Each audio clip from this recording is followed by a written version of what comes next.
It's 10 o'clock.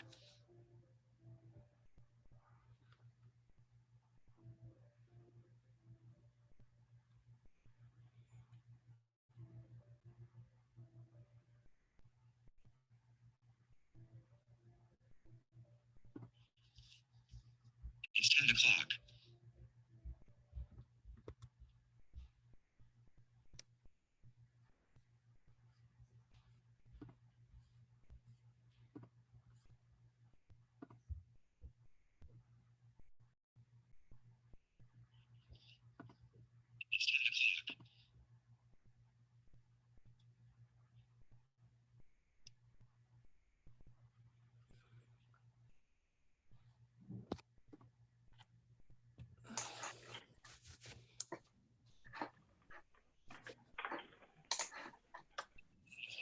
Hello, everyone. Welcome to another edition of our link gathering. I'm still waiting for Steve to appear, I guess, but otherwise. Hi, Eric. Hi, Jareen. Hello. Nice background, Eric. Welcome to another edition of our link gathering. Someone has the YouTube stream. Eric or Ja, I think one of you must. Here, I guess. Oh. Unless it's me. Oh, sorry, it's me. No. I thought you did that, but I guess I hadn't. Hang on 1 second. I just got to get this. Steve is having trouble getting the right Zoom link here.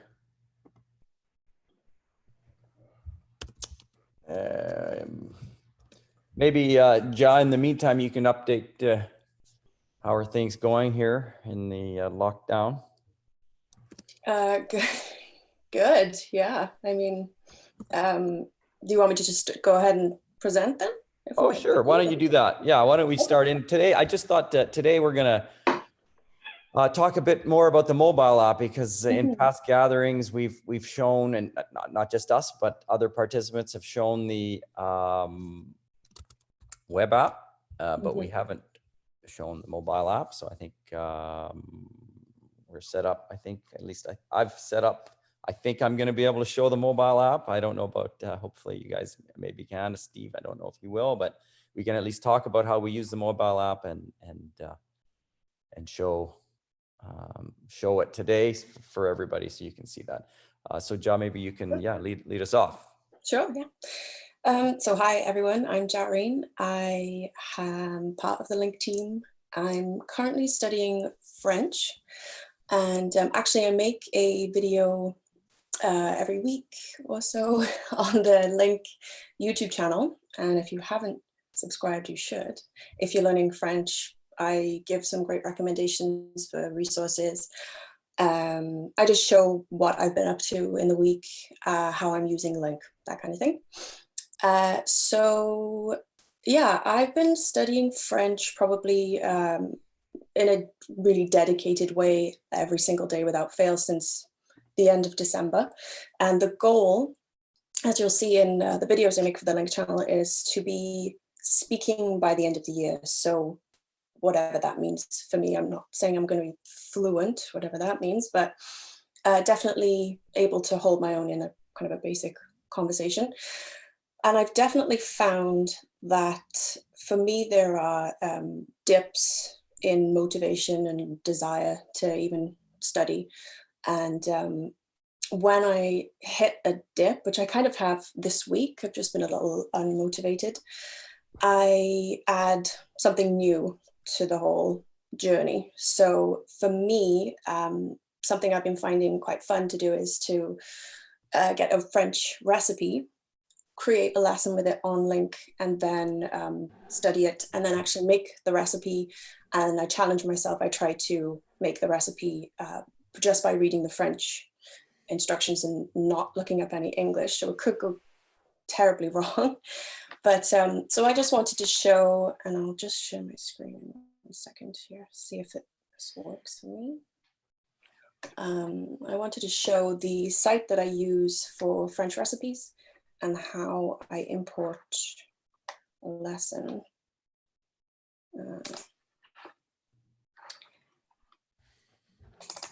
Using the iOS app. Can you see my screen? Yep, we can see it. Like that. Can you see my phone? Yes. Oh, good. Okay. You never know. So the website that I have been using is called the Languages Kitchen. So this is great. There are French and Italian recipes, I believe. Yeah, I think it's French and Italian. Obviously, I'm just interested in the French. And so I think I've only tried one recipe, but it's great. The page is in English and French. And so when I'm creating a lesson on the web, I just copy and paste and take out the English. But on iPhone, I usually just import the lesson, and then there'll be a little English in the lesson, but I just ignore. So just copy.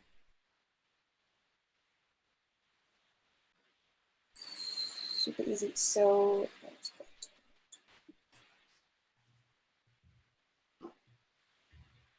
and I've made a recipes course.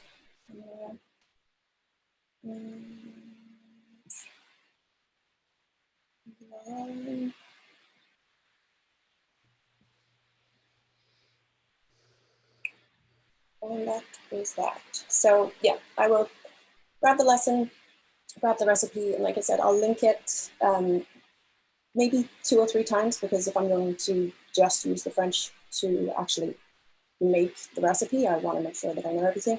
This website has numbers for grams of butter or whatever in numerals. So what I like to do is go into on the web and change them to the word, because it's just an added way of learning the numbers, because definitely for me anyway, that's something I have to kind of memorize with memorization. So, and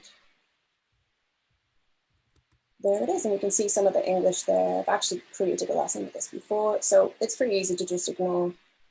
And then you go into the French. So I've been finding this really helpful to get me motivated again to study. If I'm feeling like I'm a bit of a low kind of dip in motivation. Otherwise, as you can see in my lessons here. Did you make that cake? What's that? Did you make that tart?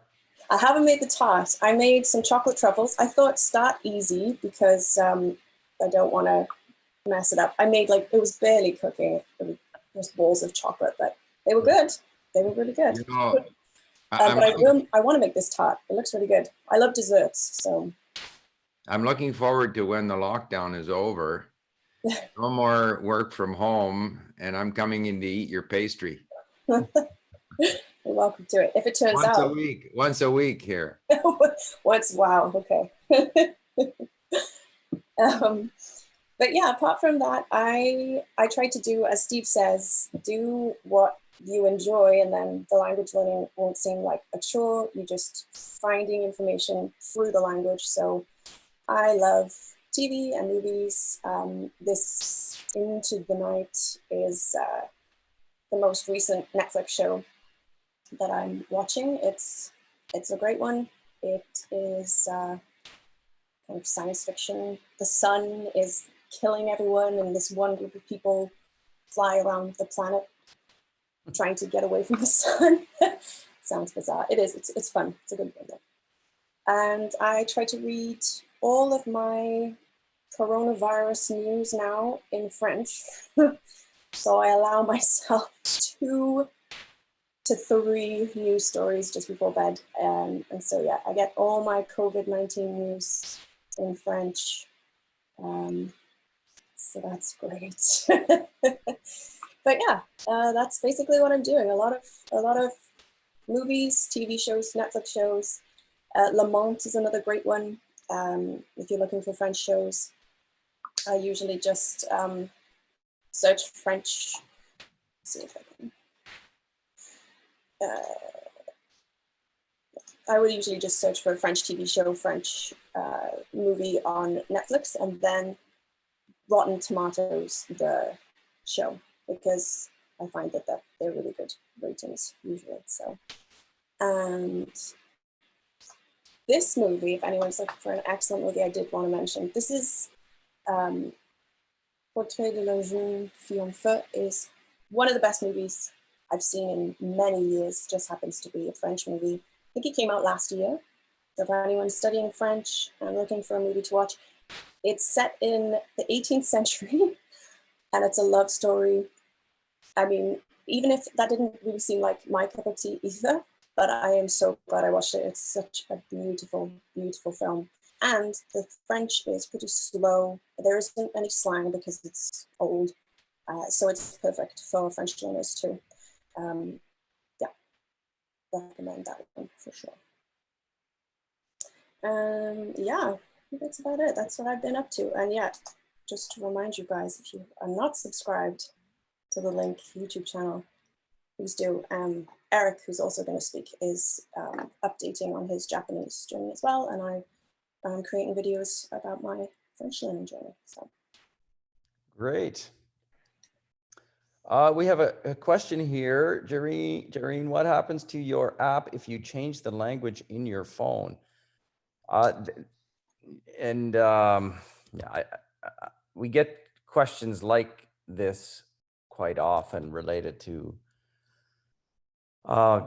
changing your language on the phone, because there are a few different places to change languages. One language, I mean, there's a place to change. I believe there's a place to change your interface language on your phone, which will change the menu and everything. I don't know if you do that, Ja. I did. I had it in French, and something was yeah. So all of my news was then in French, and this was a while ago, and so I couldn't read enough of the headlines. I was finding it quite frustrating. I just wanted to check the headlines, and I don't understand any of this French. So that's why I changed it back. But I was very gung-ho about doing that at one point. I should change it back actually to French. Yeah, that's a good idea. But then also there's this under settings, there's reader settings, and you can change your dictionary language there, I believe. And that way, some people sometimes have getting translations in the wrong language. So if you would like your translations in a different language, then you can change your dictionary language, the dictionary language setting, which I believe is in the reader settings. So hopefully that answers that question there. Let's see the Q&A. Guy saying, I could not create a playlist on my Moto Z2 Force. Any suggestions? Playlists, every completed lesson is automatically added to your playlist. There's one playlist for every user has just one playlist. As well, in the menu for any lesson, you can tap on the menu, like the 3-dot menu, and there should be an option to add that lesson to a playlist. Or if you're looking at a list of your lessons, like in My Lessons, and you tap and hold the lesson, you should have an option to add it to the playlist. But in general, if you complete a lesson, it's added to your playlist automatically. So that's the best way or easiest way of adding lessons. The other thing I know that, and maybe Steve will talk about this, is playing courses. But I'll leave that for now. Yeah, maybe we'll just continue then with Eric. Maybe you can share how you use the app, and we'll kind of just go through maybe all of our presentations and then start to deal with most of the questions at the end. Sure. So I'm just going to share my phone screen right now. So let's see if this works. Share screen on. Okay.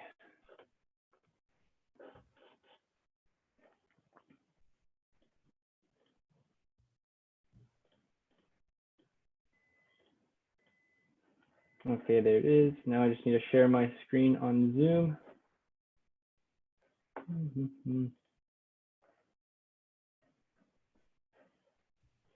Share screen. Okay.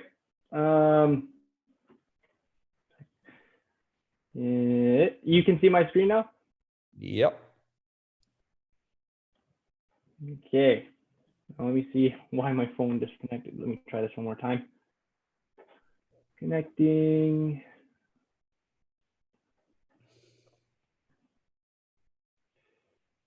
I'll talk while I this is connecting. I don't know. But so I've been doing a lot of listening recently. I find that I listen to in Japanese, I listen to the same content like 3 or 4 times in a row, just so I can pick up new words and vocabulary. So that helps quite a bit. Also, I'm reading my first manga, which is a great goal to have. And I'm reading it, and I'm almost actually finished. And what's great is that all the reading I've done on LingQ has actually helped me pick up the manga vocabulary even faster. So, so I'm just trying to figure out why this is not working now. But yeah, no, I've been reading on LingQ for the last 1.5 years in Japanese, and my phone, having difficulties right as we're doing this. Maybe Mark, I'll need like a second to set this up because sure. Yeah, Sure. just in case. Mark, Yeah. could I ask, just as we're sort of parading our lack of skill in handling all this technology, I thought I would offer myself as a further example. So I've plugged my iPad into my computer. Yeah. Okay. Sort of it shows up here in in Finder. Sometimes it shows up, sometimes it doesn't. When it does show up, I go trust, and then it says I'm supposed to trust it on my iPad. I can't find any place to trust it on my iPad. I can't seem to make a connection. So I got several things I can do. I can forget about it.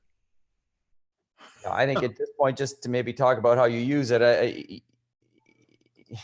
or unplug your iPad and plug it back in again, and then I've done that a few times. Anyway, okay, I just thought I would give Eric a break while he's running through technical difficulties, just to show you my technical difficulties. But yeah, I will talk about how I use my iPad, iPhone, and what do you call it? Pod. What do we call it? Mini pod or something. I'll show you all of that later. Okay, why don't you go now? Okay. So, all right. So, since I'm, where are we now? Where is my stupid Zoom thing? Did I get out of Zoom? Can you hear me? Yes, Yep. and we see you. You see, that's the thing about all this technology. Where are we? Zoom. Here we are. Okay. All right. So, mobile. So we're talking mobile. So obviously you can essentially do much of what you do on the web. You can do on your iPhone or on your mobile device, iPad. My go-to device is my iPad, this guy here, because I prefer the larger screen. If I'm sitting at home, I want to link. I do it in the iPad. I can also, if I'm going through Twitter and I see an article in Czech, for example, like I tend not to, my main languages being Arabic and Persian. Don't yet happily go off to a newspaper article in those languages because it's a bit too difficult, but languages that I have done before, I will sometimes see an article that's interesting, use the browser extension and import it directly into my iPad. But in terms of my routine, I would say that I use all 3 devices, the iPod Touch, okay, and I just have the case here, but my iPhone. And I use them in different ways. And of course, I use them in combination with my AirPods. So all of these things are part of making my language learning very mobile. So typically in the morning, I get up and the iPod Touch is the smallest, and yet it's large enough that I can control things on it. I can connect to any podcast that I'm following. So it's quite a powerful little device, but I carry it around with me. I don't like carrying my phone. If I'm vacuuming around the house or if I go for a run, then I'm going to take this guy. And it does all the same things, but it's just more mobile. And because a big part of my learning is listening, what I like to do is I go into the course that I'm using. So again, just by the way, I decided to go after Levantine Arabic, but I got sidetracked because my wife started watching an Egyptian Arabic series on Netflix. So then I went in and I found some Egyptian Arabic in LingQ. And so I've been listening to Egyptian Arabic. So I get up in the morning, I listen to Egyptian Arabic. At some point in the day, I have to go either on my iPhone, because I find this screen too small, typically on my iPad, go over those lessons and pick up those words. My hope is that tonight, when we watch this Egyptian series on Netflix, I'll understand more than I did last night. So the whole thing is about mobility. And so essentially, even the smallest unit has all of the material. And as Mark said, I tend to stay on one course at a time, and I tend to go lesson 1, 2, 3, 4, 5, 6, back to lesson 1. So I like the listen to course audio feature. So I don't have to move anything to my playlist. I don't have to reshuffle my playlist or take stuff out of my playlist. It's always there. If I want to listen to this course, I go there, listen to course audio, and then I don't have to do anything. It'll be, if I go for a 30-minute run and the lessons are all 5 minutes long, I will hear 6 lessons, one right after the other. So I find that very useful insofar as listening is concerned. But insofar as actual linking, I find the iPad is the most convenient place for me to listen to link, because it's large enough. Whereas the web browser, for me, I have to sit there in front of the screen. I find that a little more awkward. So that's it. And the iPhone has the advantage that if I'm out, I'm in a doctor's office or something, waiting somewhere, my iPad is not 3G enabled. My iPhone is. The screen is smaller than the iPad, but it's bigger than the iPhone. What is it called? Apple. What is it called again? iPod Touch.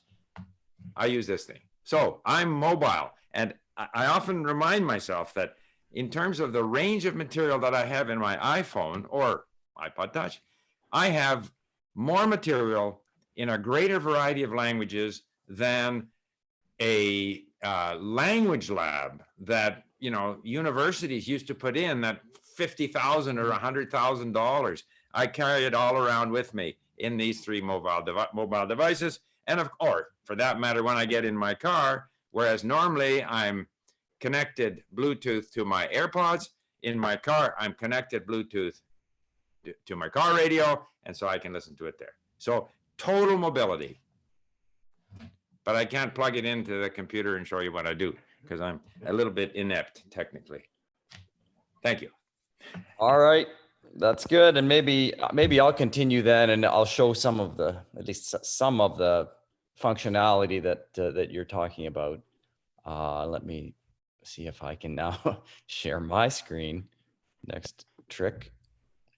Let's see. Yeah, I can see it.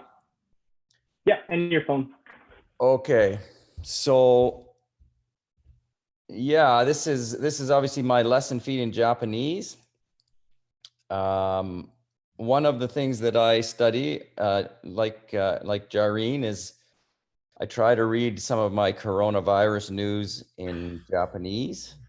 I don't read all of it in Japanese. I end up reading a fair bit of it in English too, and Italian for that matter. Japanese is even trickier than French, because if you haven't seen the words before, even if you know them, you have trouble understanding the the headlines. But I can see that this at least is related to Corona. Don't really know what the title is, but I'm gonna take it. Take it, yeah. Yeah. So in your lesson feed, and it's not always clear to everybody, but in your lesson feed, you see lessons that other users are liking, but you also see lessons from import sources. And so this particular one is from, I don't even know what that is, to be honest.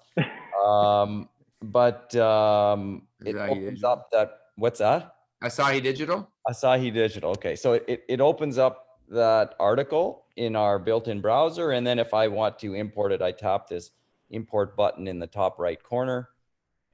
And that lesson now gets imported into LingQ. So just to make that distinction, that actually in the feed, there are some lessons that are in our library and others that are going to be imported. The imported ones don't come with audio. Obviously, once the lesson's open, we've seen how we all know how to create links and so on. Maybe I should point out that here, open this menu on the right, and this is where you'll see. Maybe there isn't. Oh no! If this had audio, this is where I would see a button to add it to my playlist. But this is obviously imported, so that doesn't exist. A couple things that I actually wanted to show.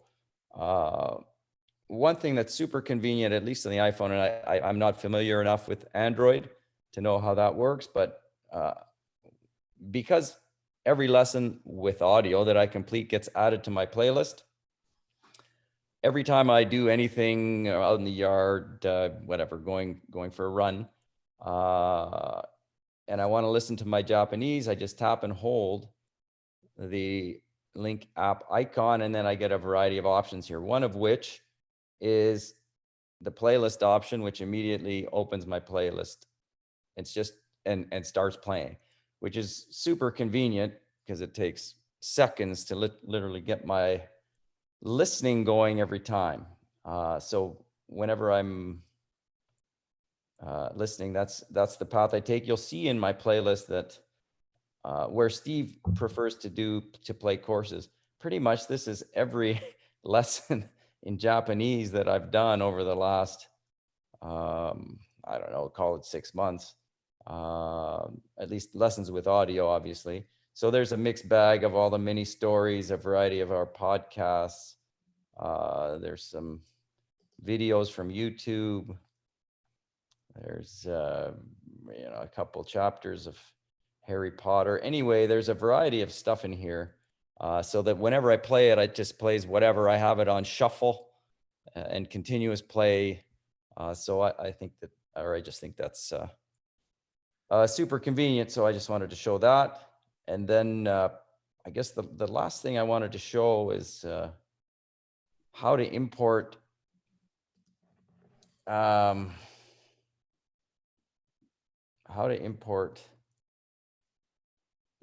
from the browser, which is not always clear to people.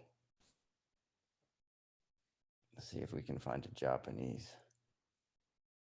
This might, yeah, okay. Find a Japanese article. We'll just take any one of these. And so once I have an article up, to import it from on your mobile app, you would to share icon. And here, I don't seem to have the link one showing right now, but if I don't have it, then I have to go to more to find it. And then it automatically pulls this information, and I can import that lesson.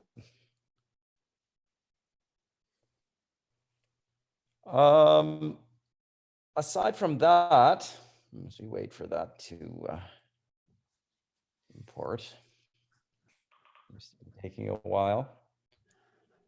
What I thought I might do is show you a sneak peek of our new interface that those of us, or a few of us internally, have been playing around with for the last a little while. So you'll see here, this is our new reader interface. This is a sentence view.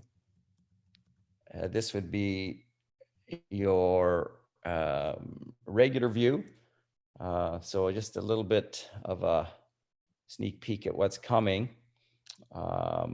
Just a bit of an updated sort of flow and view. Be interesting to see what people's thoughts are, or hear any feedback, but we're very excited and hoping that within maybe a month at least, if not sooner, we might be able to get a beta user group together, and so we'll be asking for volunteers, and hopefully some of you will be interested and help us test out not just the new iOS app, but the new web app and the new Android app. So at some point we'll send out an email, but obviously if you're interested, please let us know and we'll add you to our list and let you know as soon as the app is ready for beta testing. Okay, with that, I'll pass it on to Eric, and hopefully, Okay. Eric, you got your I'm technical. gonna try this one last time, so just bear with me 1 sec here. Okay.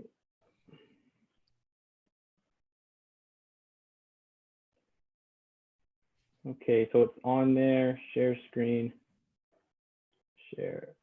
Okay, so can you see my phone? Yeah. Tell me yes. Okay, great. Okay. So I want to show everyone a few things that I've been doing on LingQ. Just a bit of background. I have been using LingQ for already a year and 3-4 months, reading Japanese. And I've been reading every day, mostly news articles and a select few blogs that I've enjoyed. The first thing I want to show you is for those who enjoy music, how you can import music into LingQ. And I'm going to do it using my Android device. So let me just quickly show you. So this is the YouTube app. And this is a song right here. So this is a Japanese song, obviously. And if I just play it quickly, you're going to see, let me see if it pops up. So everything you import, as you can see there, everything you import has to have closed captioning. And in this case, you can see the video has Japanese closed captioning. So what I do is I click in the middle, share, and then I click on import as a lesson. I make sure the language is Japanese and I hit import. I'm not going to do that now because I've already done it. But once I import the lesson, it's going to look something like this in LingQ.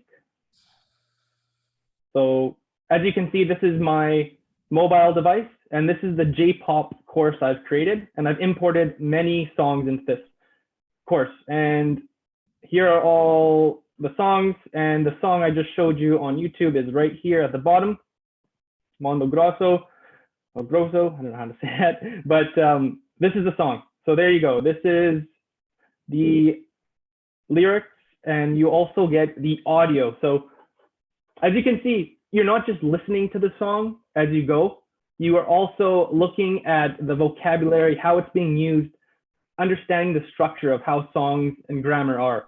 And so with LingQ, I can just look up a word, and I can go to the next page, and I can look up the words I do not know. And once again, I can click on the bottom left corner there, the play button, and I have the song. Also, what's really, really cool about LingQ, just in case some of you don't know, if you look at the top, under the picture, you see the, I guess the speaker icon.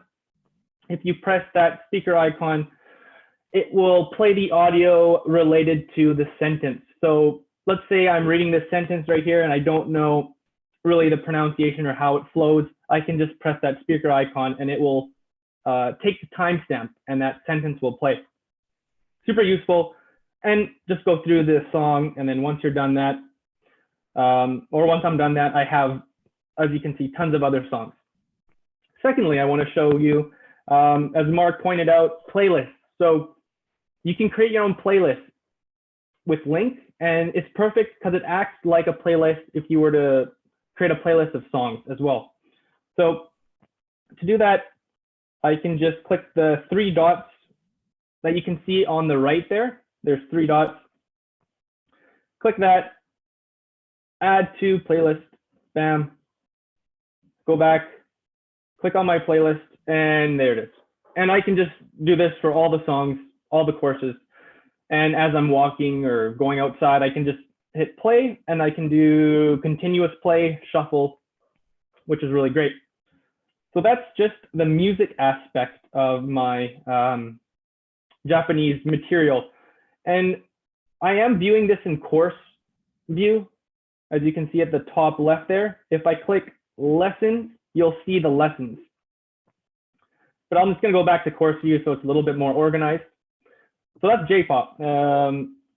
What's really good if you use LingQ, YouTube has a lot of music with the closed captioning. You might have to do a little bit of searching, but usually once you find a channel, there'll be other videos with the closed captionings as well. And I scroll down here. This is another YouTuber, Miku Real Japanese. She puts her own transcripts and closed captionings in her videos, which are super helpful. So I have all this material here. Recently, I've been reading this episode, and it's been extremely helpful. And if I go down a bit, I have my conversation reports from my tutors. Another YouTube channel, McGuffin, which is a good Japanese channel for learning basic or everyday conversation. Matcha blog, LingQ mini stories, which is perfect for beginners. And okay, this is really cool. So this is Akira, and it's, for those who don't know, it's one of the most popular anime movies ever. And there are resources online that have anime streaming that have the subtitles, the Japanese subtitles. So you can actually import that into LingQ.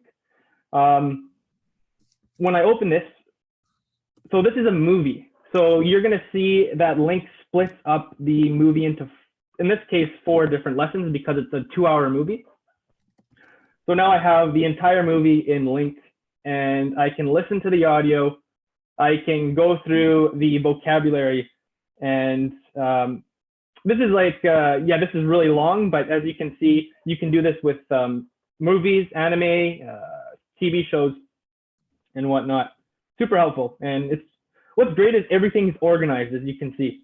I even put my own little pictures there, so I just have it, it looks a little nicer. Once again, more anime, Shirokuma Cafe, Sagi Drop, YouTubers here, and NHK Easy News. And we have, there's Steve's book, The Linguist in Japanese. So once again, I can go through that entire book in Japanese. And as Steve mentioned, you can just see based on the last 2 minutes how much content I have. I have more content in this little like this phone than I would ever have anywhere else. I mean, I'm probably never going to finish reading all this, but it's just there for me to check out. And another thing I'd like to show is you can see the play course audio, which is at the top. You just click that. There you go. See, as you can see, it's loading now. And as it loads, I can just press play, and the whole entire course will be playing. Super helpful. I've been using my phone more and more because I've been going out, if I'm going for a stroll, taking my dog on a walk. So yeah, that's what I wanted to show you guys in the Android app. And I must have, I don't know, I must have thousands of hours of material already on LingQ, as you can see here. And that's all I wanted to show. Once again, to import, let me just quickly show you on YouTube. You just click the share button, and you just hit the LingQ button, and you're good to go. So that's it. That's what I've been doing. And let me get back into stop sharing here. So that's what I've been doing with my studies for the last little while. And yeah, it's helped a lot because now I can read manga. Obviously, the Akira movie I showed you, that would probably be my ultimate goal, is going through that. It just takes lots of time because you just have to get used to the vocabulary, and you have to, and in my opinion, you have to get vocabulary from every source, all kinds of sources like news, anime, YouTubers. I just like that because I don't want to get stuck with one set of vocabulary. So yeah, that's kind of my method for learning learning Japanese on Link. Great. Thanks for sharing. And Yeah. I think hopefully. Eric, you did a great job painting your room and painting that lamp behind you. Oh yeah. Yeah, I know that's one of the cool features of when you're staying at home. You can do anything you want. Yeah. You've had a lot of time, I guess, for painting. Yeah, exactly. I should make it a Japanese background next time, but anyways. Nice. And hopefully, I mean, I think people hopefully learned a few things about mobile today. I think there's a few questions here. Somebody's asking about having two parts of a Polish lesson on the same playlist. I mean, all your lessons get added to a playlist. So if you want specific parts from the same playlist or course, I think you should do what Steve was suggesting, which is to play that course. When you import a long episode of something and Link splits it into two parts, it's part of the same course. So if you open that course and play that course, you'll get the parts of that course played consecutively. One thing too, Mark, you have to be, yeah, I was just going to say, if you are importing things that you want to be in the same course, please make sure that you put it in the same course, because you just go import. Like the easiest thing is to go to edit. If you've got, say, 3 lessons in a course, edit the lesson and add it from there, that you know that it's socking into the same course.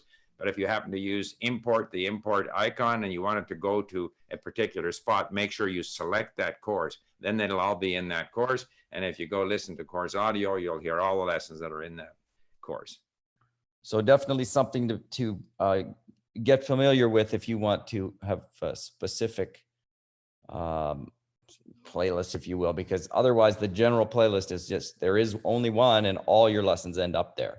So if you want to listen to specific sets of lessons, you can either listen to a course, or you can create a fake course and use that as a special type of playlist. Okay. Any questions on YouTube that anyone has seen there? There's a couple of questions here, Mark, that I see. One was, anyone know why I can't import traditional Chinese characters from Netflix? I have no idea. I've never tried it. Does anyone know, Mark, why that's not possible? That should be possible. There was an issue before. There are sometimes issues with certain languages on Netflix. And you just have to report those issues so we can get them fixed, because we are unable to test every single language, because sometimes they're labeled slightly differently. And so we can't test every show. So if you come across if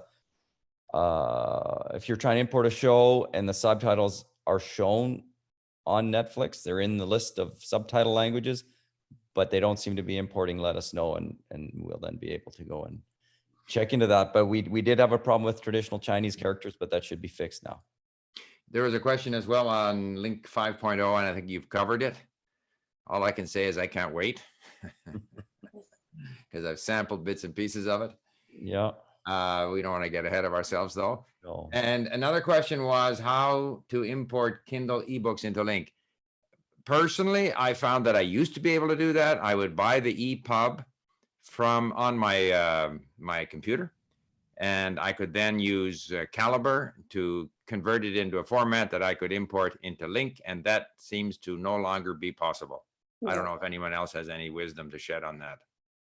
Yeah, I don't have had the same experience. I think Eric maybe looked into it previously, and there was some way of getting an older version of the Kindle app for your computer. That was me, yeah. Oh, that was apparently the version of Calibre that I have, an older version will do it, but the newer version doesn't. I don't know why. That's something I read online anyway, but I haven't actually tried to install the older version and do it. I just gave up. So yeah, they make it, Kindle particularly makes it difficult. I think the last time we looked at one of the issues was Kindle hides where it stores the Kindle files on your computer, which is difficult. Sneaky. once you can find them, then I think it may still be possible to remove the DRM, although not for Japanese books. Anyway, it's unfortunate that it's quite a, they make it difficult, which is very annoying. One of the things we talk about here, and hopefully we get to one day, is where we can have deals with publishers so that we can publish ebooks integrated with LingQ via LingQ. Our users pay for that, of course. Even if the audiobook is a separate purchase, not necessarily. I mean, ideally, it's all integrated. That might be more difficult. And those are things amongst the many sort of, eventually we would like to be able to do list. And one of them is to integrate with the very good ebooks and audiobooks in various languages that are out there. So one step at a time, hopefully we get there one day. Right. Any other questions? Just take a quick look at. One thing I should add, Mark, is it's amazing, this explosion of mobile computing and the percentage of people who access the internet via their, smartphone. And also the percentage of people who study their languages with LingQ on their smartphone. I think I'm unique in that I like my iPad. I guess some people like doing it on the web with their computer, but I think the majority now are using their iPhone, which is it's extraordinary. So that if we look at a traditional language class, you're in a classroom with a teacher who is giving you in sort of dribs and drabs wisdom about the language. Here's how you conjugate verbs, and you're depending on the teacher to give you everything, and you're sitting in a classroom, and then you half an hour or an hour to get home. And now we have everything essentially at our fingertips through mobile language learning. It's, to my mind, it's revolutionary. I never cease to wonder at just how convenient language learning has become. Yeah, great. There's a question here asking where we live in the USA. All of us are actually not in the USA. We're all in Vancouver. Thank God. In Canada. Come on. I'm joking. I mean, because they have more cases and we're doing a little better. Oh, I see. Yeah. No, well, to be fair, Jareen, I think what we're seeing in so far as COVID is the East, generally speaking, has been hit harder than the West. So Vancouver, like British Columbia, Alberta has relatively low death count, fewer cases, but California has done relatively well. Washington had that original outbreak, but they've been able to control that. And so, whereas if you move to Ontario and Quebec, you move to New York, New Jersey, Massachusetts. So I don't understand why, but it certainly seems that the East has been hit much harder than the West. Yeah. Yeah, Montreal is not doing well. Montreal is just bad. But so is Boston. So's everything in the East. I think it's because it came in from Europe. And while, it's from China and we're going to stop anyone coming in from China. I mean, Vancouver has a huge Chinese and Iranian population. We had lots of people coming in from China and Iran, and we got very few cases. Whereas I think people coming in the case of Quebec, coming in from France, and even more so actually coming up from the US. In fact, the US has been the largest factor in those cases, but didn't originate in the US. It came from Europe to the East Coast and then spread. And I think that's been the pattern. That doesn't mean we won't get hit later on, Jareen. I know. Hunker down. Yeah. Make more masks. Eat your vitamin D. Yeah, and the zinc. Get that zinc. Zinc, whatever it takes. Yeah. We have somebody asking, I want to learn German. How do I link words with der, die, das? It's necessary to learn the word with its gender. First of all, in terms of linking words with the gender, I mean, if you want to do that, you're free to do that. Just link the two words together, just like creating any other phrase. Obviously, the initially it's just the word that's blue, so you can create a link for the word, or you can select on your device, whether you're on the computer or your mobile device, select the two words together and save them and learn them that way. You can label. You can tag words with their DDoS if you want, if you want to review that way. Yeah, I think our belief is that over time, if you see those words enough, you'll just start to slowly remember which words are der or die or das. But if you want to really focus on it, you can save them as phrases. I don't know if Steve, you have thoughts on that. Well, yeah, I think this gender, obviously, there's two issues here. One is gender, one is case. And these are things that come up in, obviously, in Romance languages, come up in say, Russian or Slavic languages. I think you obviously have to save the article with the noun. And you can tag them for specific gender, you can tag them for a specific case, review them in, in a concentrated format. But ultimately, as you get used to hearing, das Kind, that the kind is das Kind, or whatever, and then even in longer phrases where in them or in there, so that, and yet you will continue to have trouble with it. There is no way. I find that something that doesn't exist in your own language is going to be difficult. And with enough listening and enough paying attention, and when you hear it, say, and I do this in many stories, I hear certain structures, certain phrases that I want to kind of ingrain in my brain, so that without having to think, is this the, feminine, masculine, neuter, dative, genitive? It's impossible to do that while you're speaking. So you just have to bombard the brain with so much content and try to pay attention, and in the hope that your percentage accuracy will increase from 50 to 60 to 70 and may never quite be 100 until you have a lot of exposure, a lot of opportunity to speak, and so forth and so on. It's an ongoing struggle.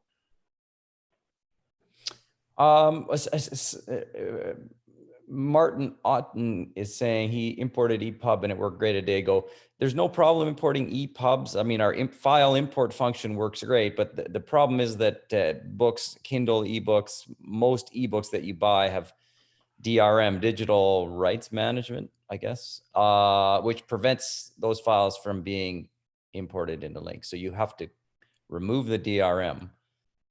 Which you can do normally by doing a Google search for whatever type of file you're trying to remove the DRM from. And then once you've done that, you can import the EPUB, or if it's in a different format, convert it into an EPUB or text or PDF file.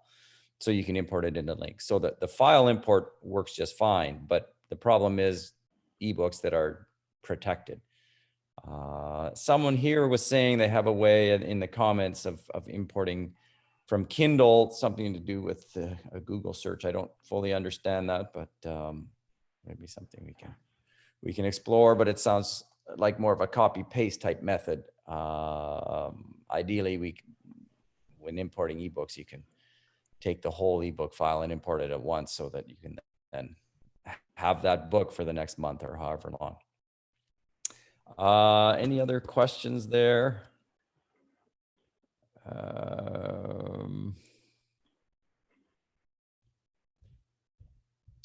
Is it possible in a LingQ reader to have a loop play repetition when you're in single sentence mode? That's something in our wish list. So it may not be there initially, but it's something that we're aware of and hope to have in the long run. Somebody's asking me how my Arabic is. Hello, Mark? Yeah. Sorry, you had a question there first? I just see someone, a Christian saying, I import Kindle ebooks into LingQ on a regular basis. You can download them in Kindle Cloud Reader and then use a tool called EPUB or KCR Converter to remove the DRM. Very good. Yeah, I think I've tried doing that. The trickiest part lately has been finding the Kindle books, but I'm sure there's information. A lot of the time it's just doing a Google. Maybe we could confirm that and put it on the forum in some way, because people are often asking that question. That does come up a lot, for sure. Yeah. I just see a question here about how my Arabic is. Mm-hmm. So Arabic is not the easiest language to learn. It takes a while to get used to the writing system. But I'm getting better and I'm enjoying it. And I focused on standard Arabic for the longest time. And then I decided that I would try to learn Levantine Arabic. We have the mini stories in Levantine Arabic. We have some other content in Levantine Arabic. So I have been listening to Levantine Arabic. I had my first tutor session in Levantine Arabic. Part of my motivation was that the podcasts that I listen to that are supposed to be in standard Arabic, if they get somebody on there from Lebanon or Syria, he starts using a lot of Levantine Arabic words mixed in with he thinks he's speaking standard Arabic, but it's like 30-40% Levantine. So in order to understand what was going on, I decided I would get used to Levantine Arabic. And then my wife started watching this Egyptian Arabic series on Netflix. So I've been watching it the last couple of nights, and I can't really understand what's going on. So today I'm going to spend the day listening to Egyptian Arabic content on LingQ in the hope that tonight I will understand more. So my Arabic is meandering all over the place, but I'm enjoying it tremendously. We have someone asking about keyboard shortcuts. When they switch their keyboard language from English to Korean, the keyboard shortcuts change. Is it possible with the same shortcuts? Well, I don't know. I don't know. That's the first time we've ever heard that. Any issues like that, it's always good to email us so that we're at least aware. That's just never really occurred to us. Anyway, I'll make a note and we'll look into it and see what. Mark, another question I see here. Yeah. I've started learning European Spanish from the LingQ mini stories, but the European Spanish only goes to 20. Should I continue with the Latino Spanish where there are 60 stories? All right. Definitely you should continue with the Latino Spanish. There is going to be essentially no difference in the vocabulary between the European Spanish and the Latino Spanish.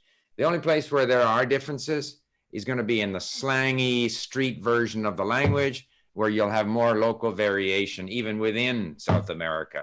But in terms of the mini stories, there's going to be essentially no difference. You need to learn all those words. And yeah, listen to the first 20 stories in European Spanish more often to get a better sense of that flavor. So you can go back to those, but by all means go through the 60. I will check with Zoran as to where we stand on the European Spanish mini stories from 21 to 60.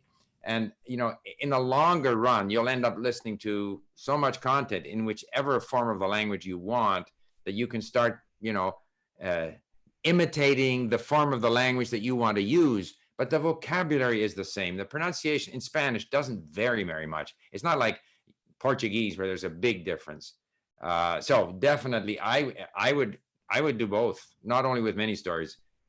In the case of Spanish, I would use whatever content I'm interested in, regardless of the source, and you'll very quickly start to identify whether it's European Spanish or Spanish from South America. But I think even with regard to Portuguese, it's where they sound different, but the written form, is it not more or less the same? It's very much the same. And in my Portuguese, I listen to both, and you got to get used to both, because after all, you might hear someone from Portugal or someone from Brazil. So, but in terms of when you speak, you want to focus in on one. So you want to listen to more. Like I had to have a chat with Gabriel from Brazil the other day, and I find that my Portuguese is kind of in between Spanish, European, and Brazilian, and you kind of have to focus on one. So I went to O Globo, which is a newspaper in Sao Paulo, and I got a whole really good podcast. So I was listening to that for much of the day. So you focus in on the one you want to be able to imitate, but the vocabulary, again, there's very little difference written between Portuguese and like Portugal and Brazil. It's the same language, obviously. Steve, are you still studying Polish? I'm learning it and would love to see a video on it. Thanks. You know, I can't maintain all the languages that I've ever learned. Polish is one of those that I would have to refresh it. I haven't been doing anything in Polish for quite a while. But I think if what I do is I go back to my mini stories. That's like my gym. That's where I work on my core. And if I spent a day listening to my mini stories, I could get my Polish back up to where I was. And then I would listen to some of these audiobooks that I have in Polish. I'd go back to what I did the last time, and I think within a week I'd be ahead of where I was before. But right now it would be difficult. Now, will LingQ financially support and help users who go out of their way to procure native speakers to write and read and record podcasts and spend money on adding? Mark, I mean, this is in principle, if it's really good stuff, I think we might, yeah. Potentially, but right now, anyone who creates content and shares it, if the content is popular, they do earn a small amount of, they earn points. So you know, obviously big contributors can actually earn significant numbers of points. In But- terms of whether I mean, we don't tend to It's 11 generate o'clock. that much of our own content, whether ourselves or content that we pay for. So we're happy to talk to people. And if it seems like it's something that a lot of our users are going to benefit from, we would look at it. But in general, we rely on our members to create content and share it. Yeah, I think we'd have to look at it on a case-by-case basis if it's really good. Mhm.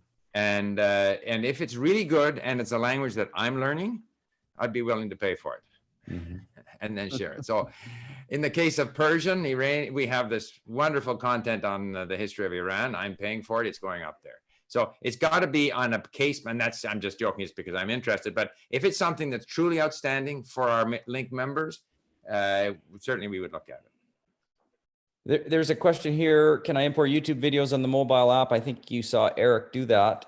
So you may want to rewatch the presentation to look for that this demonstration.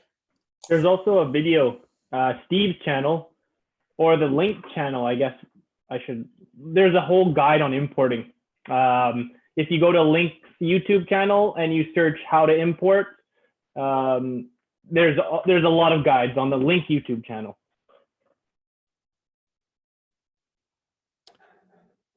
Okay, there's a few questions in Portuguese, which I can't really read. Looks like maybe Latvian or Lithuanian again. Oh, Steve, your microphone's muted. Yeah, can you put those in the Slack marketing thing, or where could I have a look at the Portuguese questions? They're in YouTube here. How do I access the YouTube? I gotta, Okay, I'll put it. Oh, yeah.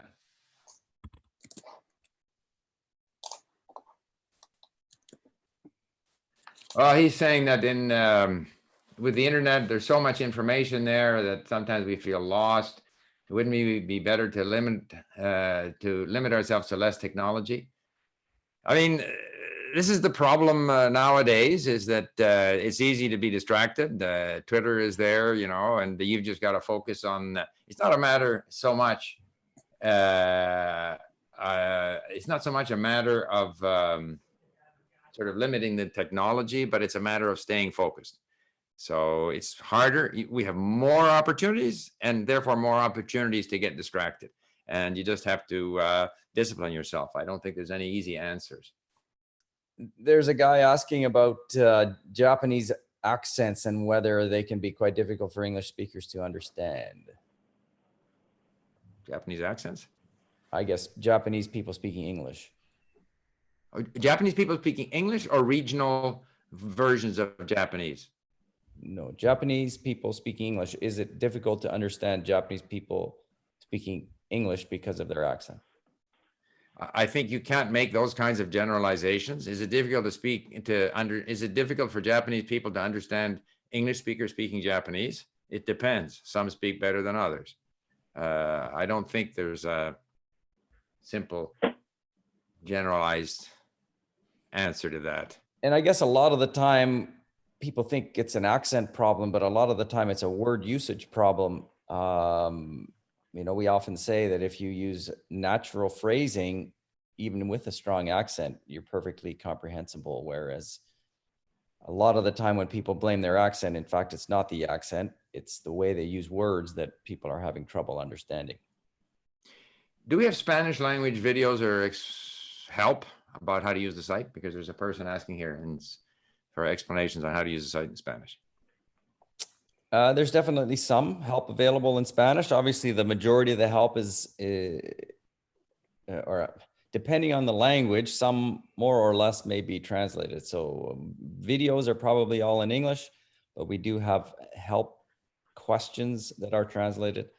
It just depends on what you're looking at. But if you go to the help page and your interface is in Spanish, most of those questions should be translated. I'm not aware if we probably do have some Spanish help videos. I would have to look into it. I'm not 100% sure. Tenemos algunas informaciones escritas, pero vídeo no. Pero después de la nueva versión de Link, vamos a también hacer vídeos en distintos idiomas. And ¿cuántas horas você estuda por día? How many hours you study every day? I tend to get in 45 minutes to an hour of listening at least, and another half hour at least of linking on my iPad.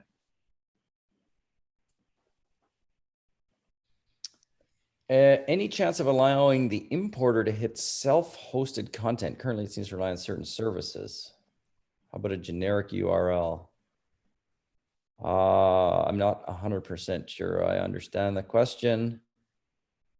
I mean, the importer certainly works on most news sites, most blog sites. In order to work with YouTube or anime sites or Netflix, we've had to customize how it imports. If you have generic URLs with MP4, MP3 files, yeah, again, that sounds like a custom application. But if you have examples and you'd like something added, please email us and we'll look at it. And if it makes sense and it's something that we think a lot of others in our community would benefit from, then it's something that we would do. If it's something that's specific to you as a user and nobody else is likely to need that, or a few people are, then we're unlikely to do it.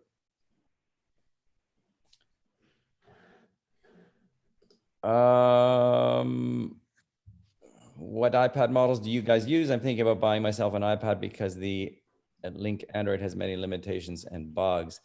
First of all, yeah, the Android app unfortunately does tend to lag the iPhone app in terms of speed of development. We're trying to improve that, but and I think in terms of bugs, hopefully the Android app we resolved a lot of the issues recently with our last release. We are hoping that the new Android version will come out at a similar time to the iOS version and web versions. But in terms of which iPads, I mean, I have a regular iPad. I don't know, probably the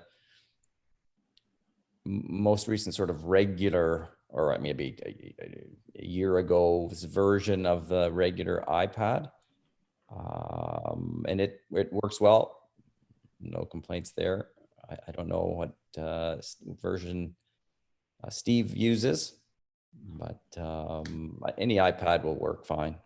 Yeah, mine is fairly recent. I think any iPad that's very recent. So I mean, especially because the new app will only work on iOS 13 and above or something. So older devices won't be able to run the new version of Link. By the way, Mark, yep. The question in Lithuanian or whichever was, do you speak? And the answer, do you speak Lithuanian? The answer is no. Okay. I looked it up on Google Translate. Okay. Mark, here's another question, Q&A. The import of ebooks and EPUB format works just fine, but in PDF format, it doesn't keep the new lines. Also, it is not possible to add audio to the ebooks if it is split in more than one file. How can we overcome this? Yeah, a few different questions there. The PDF question, I suppose that could happen. And again, if it's happening, please report it so that we can troubleshoot and try to fix the issue. The issue of long text being split and therefore requiring the audio file to be split is one that can be a bit tricky. In a lot of languages where we have the ability to compare the audio with text, I think we do sometimes enable the audio file to be split as well, but it's a bit of a complicated answer, but there's a timestamping capability when we split lessons. And so sometimes we do get the audio split. But it very much depends on the language because we don't have that capability in all languages. So if you have specific questions about specific imports, you'd have to email us and we'd have to look at it. But again, those are things that we're aware of, and over time, we hope to come up with solutions that will make it easier. I mean, we're always looking at things that we can do to make importing easier and more effective and more efficient, and especially things like that where, you know, a lot of people would benefit from an improvement like that. So we understand the issue, and that's in our wish list long term.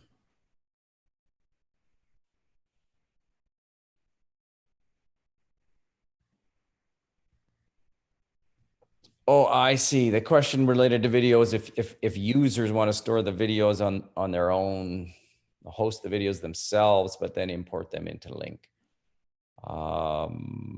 Yeah, I mean, we've never, again, looked at that, but all suggestions are good. I think this is kind of a tough place for suggestions because these questions are kind of zipping by.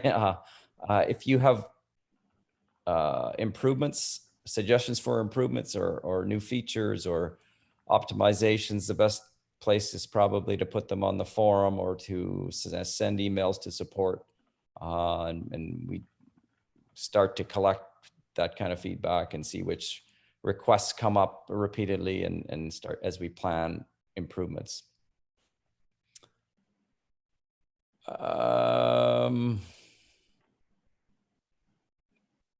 But with regard to, you know, a system being smart enough to import MP3 and subtitles and yeah, all of that stuff, we're continuing to try and make it better all the time.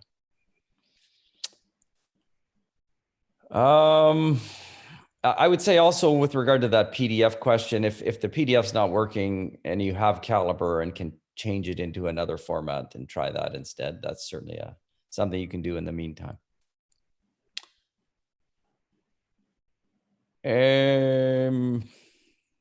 Someone is asking if there is no iOS app yet. Yeah, yes, there is an iOS app. We're talking about a new version of the app, which will be coming out hopefully within the next few months.